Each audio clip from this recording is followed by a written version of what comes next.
Breaking news చూస్తున్న deputy CM Pawan Kalyan Visakha పర్యటన రద్దయింది. అగ్ని ప్రమాదంలో పవన్ కళ్యాణ్ చిన్న కుమారుడు మార్క్ శంకర్ గాయపడ్డారు. ప్రస్తుతం పవన్ కళ్యాణ్ అరకు ఏజెన్సీలో రెండో రోజు పర్యటనలో ఉన్నారు. ఈ నేపథ్యంలో ఈ రోజు ఆయన వుడెన్ బ్రిడ్జ్ ని ప్రారంభించనున్నారు. కానీ కుమారుడు గాయపడడంతో ఆయన నేరుగా సింగపూర్ వెళ్లనున్నారు. విశాఖ ఎయిర్పోర్ట్ నుంచి సింగపూర్ కు పవన్ కళ్యాణ్ వెళ్లనున్నారు.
బ్రేకింగ్ న్యూస్ చూస్తున్న డిప్యూటీ సీఎం పవన్ కళ్యాణ్ విశాఖ పర్యటన రద్దయింది. అగ్ని ప్రమాదంలో పవన్ కళ్యాణ్ చిన్న కుమారుడు మార్క్ శంకర్ గాయపడ్డారు. ప్రస్తుతం పవన్ కళ్యాణ్ అరకు ఏజెన్సీలో రెండవ రోజు పర్యటనలో ఉన్నారు. ఈ నేపథ్యంలోనే ఈ రోజు ఆయన వుడెన్ బ్రిడ్జ్ ని ప్రారంభించనున్నారు. కానీ కుమారుడు గాయపడడంతో ఆయన నేరుగా సింగపూర్ కు వెళ్లనున్నారు. విశాఖ ఎయిర్పోర్ట్ నుంచి సింగపూర్ కు పవన్ కళ్యాణ్ వెళ్లనున్నారు.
బ్రేకింగ్ న్యూస్ చూస్తున్న డిప్యూటీ సీఎం పవన్ కళ్యాణ్ విశాఖ పర్యటన రద్దయింది. అగ్ని ప్రమాదంలో పవన్ కళ్యాణ్ చిన్న కుమారుడు మార్క్ శంకర్ గాయపడ్డారు. ఇక ప్రస్తుతం పవన్ కళ్యాణ్ అరకు ఏజెన్సీలో రెండో రోజు పర్యటనలో ఉన్నారు.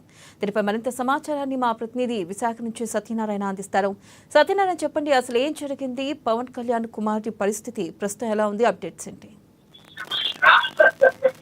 ఇలా పవన్ కళ్యాణ్ కుమారుడు చిన్న కుమారుడు మార్క్ అయితే ఆ మంటల్లో మంటల్లో అయితే చూసుకున్న సంఘటన అయితే విషాదకరమని చెప్పుకోవాలి. అలాంటి విషాదకరమైన ఘటన అయితే పవన్ కళ్యాణ్ వచ్చింది. పవన్ కళ్యాణ్ అయితే అరకు పర్యటనలో ఉన్నారు. అరకు పర్యటనలో ఈ రోజు అయితే పురిడి గ్రామానికి అయితే వెళ్ళారు. కుర్లీ గ్రామస్తులకైతే ఆయన ఆ షెడ్యూల్ ప్రకారమే నేను వస్తానని మాట ఇచ్చాను, మాట ప్రకారం అయితే వెళ్తానని చెప్పేసి ఆయన అయితే చెప్పడం జరిగింది. దానిలో భాగంగానే కుర్లీ గ్రామస్తులు అయితే ఆయన మమేకయ్యారు. అక్కడ రచ్చబండ కార్యక్రమంలో అయితే పాల్గొనడం జరిగింది. ఆ రచ్చబండ కార్యక్రమంలో పాల్గొన్న అనంతరం ఈ వైజాగ్ లో షెడ్యూల్ అయితే ఉంది. వైజాగ్ షెడ్యూల్ అయితే మాత్రం ఆయన ఆ అధికారులు కానివ్వండి, లేదంటే నాయకులు కానివ్వండి, వైజాగ్ షెడ్యూల్ టూర్ అయితే క్యాన్సిల్ చేయమని చెప్పి అంటున్నారు. అయితే ఆయన కూడా క్యాన్సిల్ చేసుకునే అవకాశం అయితే ఉంది. అలాగే అరకులో ఇంకా టూర్ షెడ్యూల్ అయితే పూర్తి కాలేదు, ఇంకా కొనసాగుతూనే ఉంది. ఆయన ఎప్పుడు అరకు షెడ్యూల్ పూర్తి చేసుకుని ఇంపూర్ క్లారిటీ రాలేదు. మార్పు పరిస్థితి అయితే కనుక అక్కడ పరిస్థితి ఉందని ఈ పరిస్థితుల్లో ఆల్రెడీ ఫోకస్ వేసుకోవడం వల్ల కొంచెం ఇబ్బందికరమైన పరిస్థితి ఉందని అయితే తెలుస్తుంది. కానీ పవన్ కళ్యాణ్ నేరుగా సింగపూర్ ఆసుపత్రికి అయితే ఫోన్లో కనుక్కోవడం జరిగింది.